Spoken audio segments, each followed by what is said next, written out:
Middle ഈസ്റ്റിലെ യുദ്ധം ഏറ്റവും നിർണായകമായ ഒരു ഘട്ടം കടന്നിരിക്കുകയാണ്. കഴിഞ്ഞ 3 ആഴ്ചക്കിടെ 2200-ലധികം മിസൈലുകളും ഡ്രോണുകളുമാണ് ഇറാൻ UAEക്ക് നേരെ തൊടുത്തുവിട്ടത്.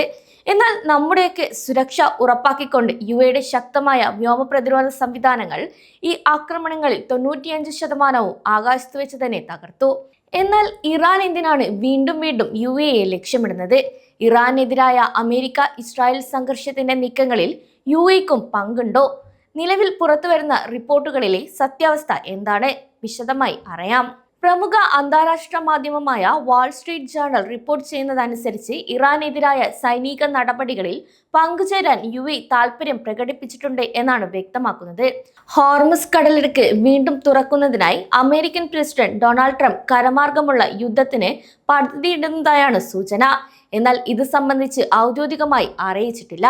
ഏപ്രിൽ 6 വരെ ഇറാന്റെ ഊർജ്ജ നിലയങ്ങൾ ആക്രമിക്കില്ലെന്ന് ട്രംപ് പറഞ്ഞിട്ടുണ്ടെങ്കിലും ഇതിന് പിന്നാലെ വലിയൊരു കരസേന ആക്രമണം അമേരിക്ക അണിയറയിൽ ഒരുക്കുന്നതായ ചില സൂചനകൾ വരുന്നുണ്ട്. എന്നാൽ ഈ ആക്രമണം UAEയിൽ നിന്നായിരിക്കുമോ ആരംഭിക്കുക എന്ന കാര്യത്തിൽ ഇറാൻ ഇന്റലിജൻസും ഭയപ്പെടുന്നു. എന്നാൽ UAE ഇതുവരെ കാര്യമായി ഈ സംഘർഷത്തിൽ ഇടപെട്ടിട്ടില്ല. പകരം UAEക്ക് നേരെ നടത്തുന്ന ആക്രമണങ്ങളെ തകർക്കുകയോ ചെയ്തിട്ടുള്ളൂ. കൂടാതെ ഇനി UAE ഈ സംഘർഷത്തിൽ കൂട്ടുനിൽക്കുകയാണെങ്കിൽ ഈ നിലപാടെടുക്കുന്നതിന് പിന്നിൽ പതിറ്റാണ്ടുകൾ പഴക്കമുള്ള ഒരു കാരണമുണ്ടെന്നാണ് വിദഗ്ധരുടെ അഭിപ്രായം. 1971-ൽ UAE രൂപീകൃതമാകുന്നതിന് തൊട്ടു മുൻപ് ഇറാൻ ബലമായി കൈവശപ്പെടുത്തിയ അബു മൂസ, തുൻഫ് എന്നീ തന്ത്രപ്രധാനമായ ദ്വീപുകൾ ഇന്നും UAEയുടെ വലിയൊരു പരാതിയാണ്. ഹോർമുസ് കടലിടുക്കിന് സമീപമുള്ള ഈ ദ്വീപുകൾ തിരിച്ചുപിടിക്കാൻ ഈ യുദ്ധം UAE ഒരു അവസരമായി കണ്ടേക്കാമെന്നാണ് ഇറാൻ കരുതുന്നത്.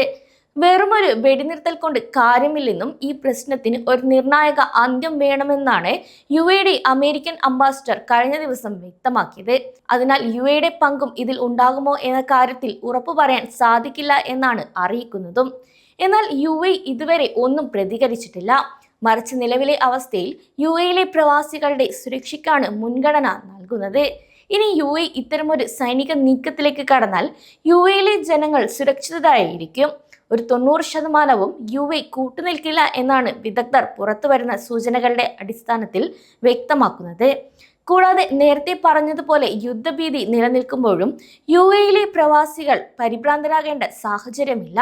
95% ആക്രമണങ്ങളെയും വിജയകരമായി തടയാൻ കഴിഞ്ഞ UAEയുടെ പ്രതിരോധ സംവിധാനങ്ങൾ ലോകത്തിലെ തന്നെ ഏറ്റവും മികച്ചതാണ്.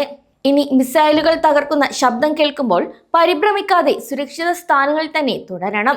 കൂടാതെ ഇത്തരം ദൃശ്യങ്ങൾ പകർത്തി സോഷ്യൽ മീഡിയയിൽ പങ്കുവയ്ക്കുന്നതും കുറ്റകരമാണ് എന്ന കാര്യം കൂടി ഓർക്കേണ്ടതുണ്ട്.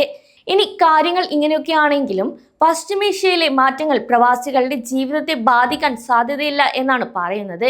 കൂടാതെ UAE ഭരണകൂടം തങ്ങളുടെ രാജ്യത്തെയും അവിടെ താമസിക്കുന്ന പ്രവാസികളെയും സംരക്ഷിക്കാൻ പൂർണ്ണമായി സജ്ജമാണ്. യുദ്ധം ആരംഭിച്ചതു മുതൽ അബുദാബിയിലെ ഇന്ത്യൻ എംബസിയും ദുബായ് കോൺസുലേറ്റും UAE അധികൃതരുമായി നിരന്തരം അറിയിപ്പുകൾ നൽകുന്നുണ്ട്. പ്രവാസികൾക്കായി പ്രത്യേക ഹെൽപ്പ് ലൈൻ നമ്പറുകളും അടിയന്തര സാഹചര്യത്തിൽ ബന്ധപ്പെടാനുള്ള സംവിധാനങ്ങളും സജ്ജമാണ്. അതേസമയം UAE ഇതുവരെ ഒരു യുദ്ധപ്രഖ്യാപനവും നടത്തിയിട്ടില്ല.